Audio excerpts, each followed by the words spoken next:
বাবা শিখিয়েছিলেন থালা বাসনে খেতে দেওয়া হয় আমাদের, থালায় ভাত খাই আমরা।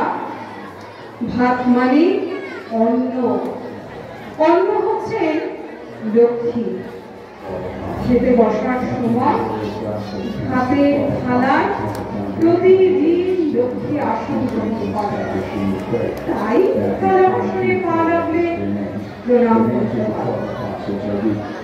খেতে বসার সময় মা বাবা দুজনেই ভাতের থালাকে প্রণাম করে খাওয়া শুরু করতেন।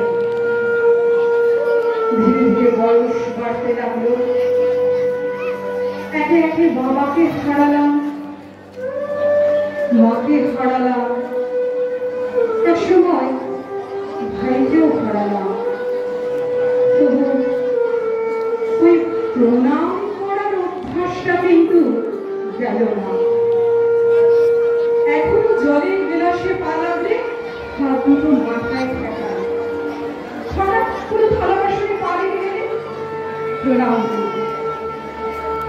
কারণ থালা বাসনে লক্ষ্মী অধিষ্ঠান করে।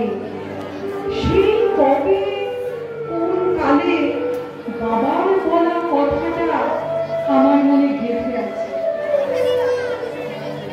যেহেতু এখন বয়স বেড়েছে, প্রবতার সীমায় পৌঁছেছি, এখন অন্য এক সমস্যা দেখা দিয়েছে। এই প্রণাম নিয়ে সমস্যা। এখনো অল্প বয়সী ছেলেমেয়েরা এসে এখন প্রণাম করে আমাকে। তারা সহজভাবে প্রণাম করে, কিন্তু আমি সহজভাবে নিতে পারি না।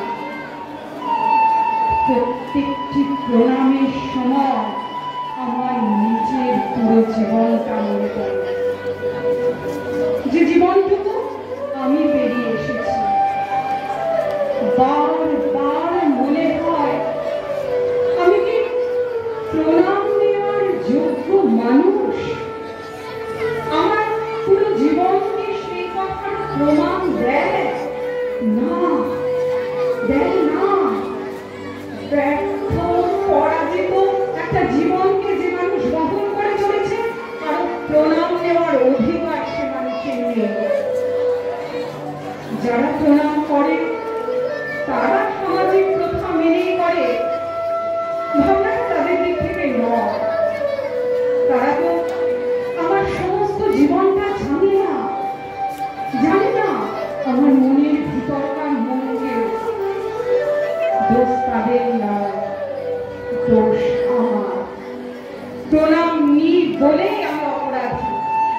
যতখানি জোরের সঙ্গে প্রণামে বাধা দেওয়ার দরকার ছিল, ততখানি জোরের সঙ্গে কখনোই আমি বাধা দিতে পারিনি কাউকে। আজ ভাবি শিউলি ফুলের মতো মন যদি হতো আমার, যদি হতো ঝোলের পাত্রের মতো মন, থালা বাসনের মতো মন যদি পেতাম, তো দ্বিধাহীনভাবে সব প্রণাম নিতে পারতাম। পরক্ষণে মনে পড়ে যায়, যা বলছি একটু ছেলেগুলোর কথা, সত্যি কথা নয়।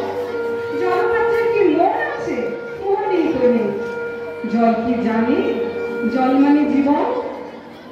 অন্নকে জানে তার উপর নির্ভর করে কোটি কোটি মানুষ বেঁচে থাকে? শিউলি ফুল কি জানে পুজোর কাজে যেতে হবে তাকে? জানে না, জানে না। শিউলি ফুলের কোনো মন নেই, এদের কারোরই মন নেই। ও ফোন করে দিতে হবে, আমাদের নাটকটা বেশি দিন।